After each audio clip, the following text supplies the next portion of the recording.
In spite of their crushing difficulty, I love the Ghosts and Goblins series. But the series does have a deep, dark secret. The best games in the series have nothing to do with Arthur and star its most hated enemy, Firebrand. Gargoyle's Quest 1 and 2 are some of the best games on their respective platforms, and the same applies here. Demon's Crest is one of my favorite SNES games and all around fantastic. More people would know it if it didn't get crushed by Donkey Kong Country like every other game at Christmas. Although Demon's Crest had a mostly positive reception, there was one common complaint. Most reviews criticized its length and even mentioned that it had little replay value. That is simply not true. If you simply go from left to right without exploring, the game does end in less than an hour. But that is the bad ending. If you plumb its depths, Demon's Crest has tons of depth, with hidden bosses, plenty of secrets, multiple endings and twice as many levels as it appears. Don't miss out on a borderline classic. Demon's Crest more or less follows in the footsteps of Gargoyle's Quest 2. You have the freedom to visit any location on the map initially, although Firebrand is incredibly weak. You can fly in a straight line, cling to walls, headbutt statues and walls, and breathe weak fire. As you progress, you'll gain new crests that grant different gargoyle forms. The abilities of these new forms vary greatly and come with their own quirks. The ground gargoyle can dash and break walls and statues but can't fly. The aerial gargoyle leaps higher and can fly freely but can't cling to walls. Its breath attack is also useless against some enemies. The tidal gargoyle is only useful in water, which sounds limiting but is needed to access many areas. There are two more forms for astute players to find as well. As you accrue crests and gain new abilities, the game takes on a Super Metroid tone minus the interconnected map. There are plenty of reasons to revisit previous levels, as there are a ton of items to collect. None of these are mandatory, but they are extremely useful and even game-breaking.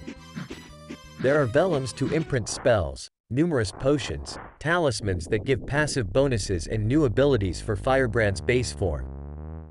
Almost every level has hidden items, and some will require multiple trips to find them all. The depth is there if you seek it out. Unlike the main Ghouls and Ghosts games, Demon Crest presents a moderate challenge without being unfair. Life extensions are easy to find, and eventually your hit points can reach 20. With up to 5 urns for potions, you essentially have energy tanks like Mega Man as well. Combine that with the talismans that double strength and defense, and you are strong in a way Arthur can only dream of. But the game certainly puts up a fight in spite of that, especially the excellent boss battles. Their patterns are easy to spot, but it still comes down to execution. Demon's Crest is enjoyable in a way I wish the main series was, and that is a compliment. And now we come to the game's length.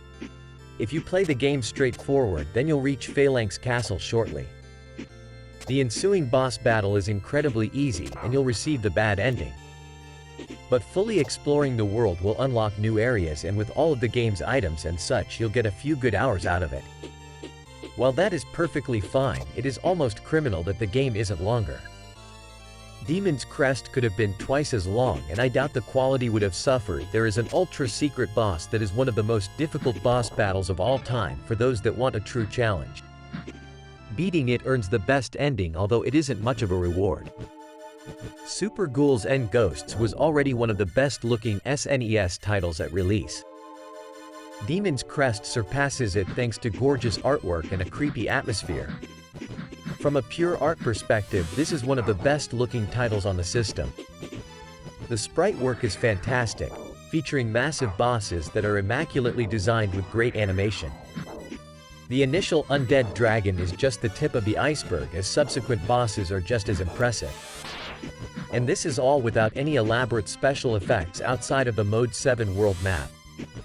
The soundtrack is just as brilliant, although it is low-key and content to stay in the background. In closing, Demon's Crest is one of the SNES' finest action-adventure titles. It flew under the radar but still remains one of the best games of the 16-bit era. The game has been re-released multiple times and is easily accessible at a price that is a steal. It is more than worth it, my book.